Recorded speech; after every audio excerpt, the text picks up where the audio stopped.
తెలంగాణ రాష్ట్రంలో సింగరేణి బొగ్గు గనులకు సంబంధించినటువంటి వేలం విషయం అయితే రచ్చకెక్కినట్టుగానే కనబడతా ఉంది. సింగరేణి కార్మికులందరూ కూడా వ్యతిరేకిస్తున్నటువంటి సందర్భం కూడా కనబడతా ఉంది. మనతో పాటుగా మాజీ మంత్రి కొప్పుల ఈశ్వర్ స్వతహాగా సింగరేణి కార్మికుడు, 26 ఏళ్ళు సింగరేణిలో పనిచేసినటువంటి సింగరేణి కార్మికుడు, నాయకుడిగా పనిచేసినటువంటి వ్యక్తి మాజీ మంత్రి కొప్పుల ఈశ్వర్ ఉన్నారు. అసలు సింగరేణి వేలాన్ని ఎట్లా చూస్తారనేది అడిగి తెలుసుకుందాం. సార్ నమస్తే. కేంద్రము ఖరాఖండిగా చెప్తా ఉంది వేలం వేయాల్సిందే అని చెప్పేసి సింగరేణికి హుకుం కూడా జారీ చేసినటువంటి పరిస్థితి, కిషన్ రెడ్డి హుకుం కూడా జారీ చేసినటువంటి పరిస్థితి. ఎట్లా చూడొచ్చు అంటారు ఈ సింగరేణి బొగ్గన్ల వేలాన్ని? అంటే ఇది చాలా బాధాకరం, దురదృష్టకరము. మన ప్రాంతం నుంచి జాతీయ స్థాయిలో ఒక కేంద్ర మంత్రిగా అవకాశం వచ్చినటువంటి కిషన్ రెడ్డి గారు వచ్చి రావడంతో సింగరేణి పైన మరి ఇటువంటి నిర్ణయం తీసుకోవడం అనేటువంటిది చాలా బాధాకరం. ఎందుకంటే ఈ తెలంగాణ రాష్ట్రం యొక్క అస్తిత్వంతో పాటు దీని అభివృద్ధిని కోరుకోవాల్సినటువంటి బాధ్యత ఇక్కడి నుంచి ఎదిగినటువంటి ఏ నాయకునికైనా ఉంటుంది ఒక తెలంగాణ బిడ్డగా. సింగరేణికి సంబంధించి చూసినట్టయితే సింగరేణి సంస్థ స్వతహాగానే 133 సంవత్సరాల చరిత్ర కలిగిన సంస్థ, లక్షలాది మందికి జీవితం ఇచ్చినటువంటి సంస్థ, ఈ ప్రాంతంలో ఉన్నటువంటి అనేక పరిశ్రమలకు బొగ్గును అందించి ఈ ప్రాంత అభివృద్ధికి పాటుపడ్డటువంటి సంస్థ.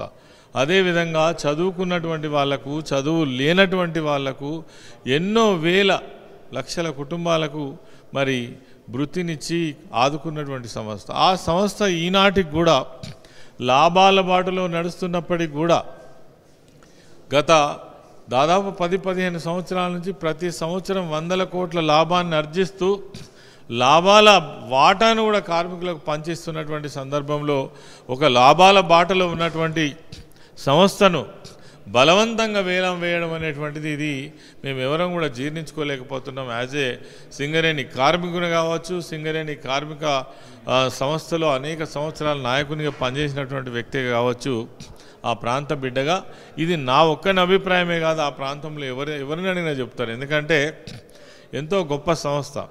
అదేవిధంగా ఈ సంస్థ వేలం వేయడం వల్ల, ప్రైవేట్ పరం చేయడం వల్ల ఎవరైతే ఆ ప్రాంతంలో ఉన్నటువంటి చదువుకున్న నిరుద్యోగ యువకులు వాళ్ళ రిజర్వేషన్ కోల్పోతారు. ఎస్సీలు కావచ్చు, ఎస్టీలు, మైనార్టీ, బీసీ వర్గాలు కూడా. అదేవిధంగా వాళ్ళకు ఉండేటువంటి హక్కులన్నీ కోల్పోతారు. పర్యావరణం నాశనం అవుతుంది.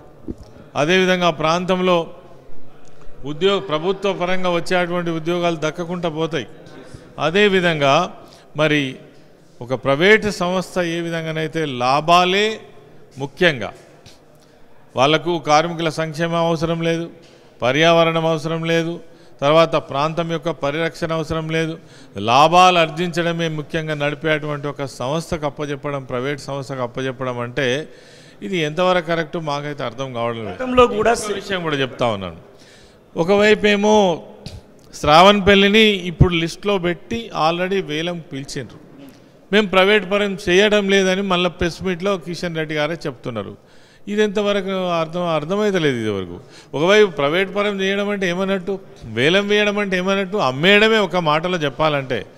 దాన్ని చేస్తూనే మేము ప్రైవేట్ పరం చేయడం లేదు, బీఆర్ఎస్ పార్టీ నాయకులు మమ్మల్ని తప్పుదో పట్టిస్తున్నారు కార్మికులను, అసలు బీఆర్ఎస్ పార్టీ అధికారంలో ఉన్నప్పుడే ఇది నష్టాల బాటలో పోయిందని ఈ అబద్ధాలు ప్రచారం చేస్తున్నారు.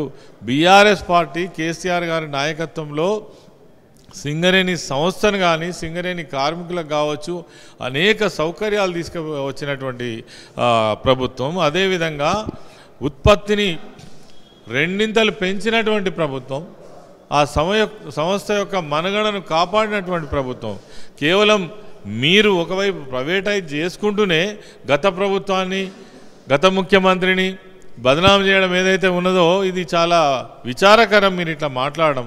ఇలా రేవంత్ రెడ్డి గారు ఉన్నారు ముఖ్యమంత్రిగా, ఆయన పిసిసి అధ్యక్షుడు ఉన్నప్పుడేమో ఖచ్చితంగా తెలంగాణలో ఉన్నటువంటి బొగ్గు సంస్థ సింగరేణి సంస్థను కాపాడాలి, దాని బొగ్గు గనులు ఏవైతున్నాయో దానికే వదిలిపెట్టాలి, వేరే రాష్ట్రాలలో అక్కడ ఉన్నటువంటి ముఖ్యమంత్రులు రిక్వెస్ట్ చేస్తే వాళ్ళ ఆ రాష్ట్ర అభివృద్ధి కోసం వాటిని వదిలేసిండ్రు, మరి ఇక్కడ మాత్రం ఎందుకు వదిలేద్దని ఆ రోజు లేఖ రాసినటువంటి ముఖ్యమంత్రి ఇలా స్వయంగా నువ్వే ముఖ్యమంత్రివి కదా, నువ్వు ఎందుకు ఆపవు? ఆ లేఖకు అర్థమైంది అంటే అధికారం ఉంటే ఒక తీరు, అధికారం లేకపోతే ఒక తీరా? అధికారంలో ఉన్నా అధికారంలో లేకున్నా కార్మిక శ్రేయస్సు కోసం నువ్వు నిజాయితీగా ఏం మాట్లాడుతావో మాట్లాడాలి. మరి ఇలా ఆపే బాధ్యత ఎవరికి ఉన్నది? ఖచ్చితంగా ముఖ్యమంత్రికే ఉన్నది.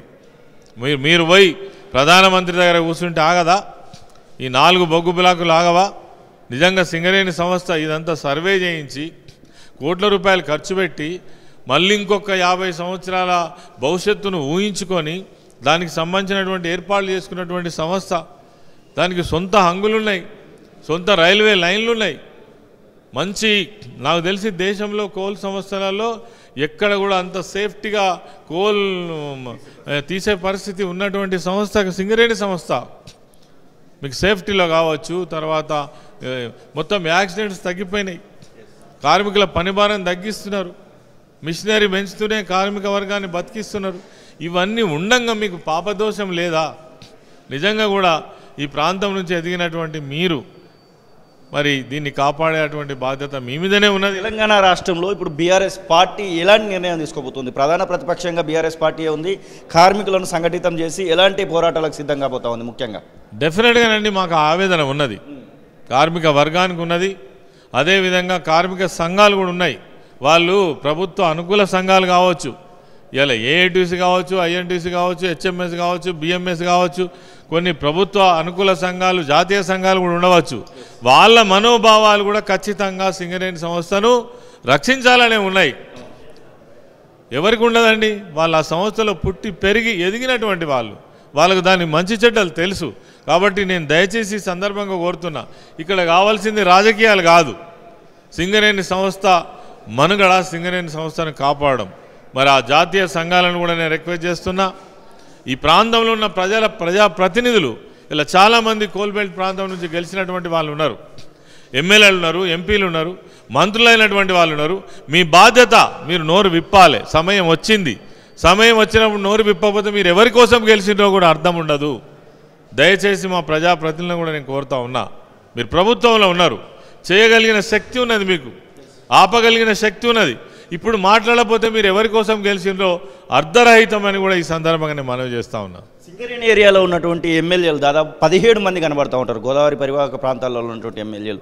వారి నుంచి ఏమైనా రిప్రజెంటేషన్స్ ఇవ్వడము, వాళ్ళని గెరవ్ చేయడం, అట్లాంటి కార్యక్రమాలకు ఏమైనా పూనుకుంటున్నారా మీరు? ఖచ్చితంగా ఈరోజు మీటింగ్ మేము తీసుకుంటున్నాము. కేటీఆర్ గారు ఈ మీటింగ్ తీసుకుంటా ఉన్నారు. కాబట్టి మా కార్మిక సంఘానికి సంబంధించినటువంటి నాయకులందరూ కూడా ఈరోజు ఈ సమావేశానికి హాజరవుతున్నారు. ఖచ్చితంగా సింగరేణి సంస్థను కాపాడడం కోసం సరైనటువంటి ఒక పోరాట నిర్ణయం తీసుకుంటాం. మేము ప్రజాప్రతినిధులు కూడా డిమాండ్ చేస్తున్నాం, తప్పకుండా మీ వంతు బాధ్యత మీరు నెరవేర్చాలి, మీ వాయిస్ మీరు విప్పాలి. ఈ సందర్భంలో మాట్లాడకపోతే అర్ధరహితమని కూడా నేను ఈ సందర్భం అందజేస్తాను. ఇది కొప్పుల ఈశ్వర్, మాజీ మంత్రి, సింగరేణి కార్మిక నాయకుడు చెప్తున్న మాటలు. ఖచ్చితంగా తెలంగాణ రాష్ట్రంలో సింగరేణిని బతికించుకోవడానికి బీఆర్ఎస్ పార్టీ సహాయకుల కృషి చేస్తున్నటువంటి మాటనైతే వాళ్ళు చెప్తున్న పరిస్థితి. కెమెరా పర్సన్ సతీష్తో శ్రీనివాస్, తొలి వెలుగు, హైదరాబాద్. అసలైన తొలి వెలుగు. ఫాలో వాట్సాప్ @తొలి వెలుగు official.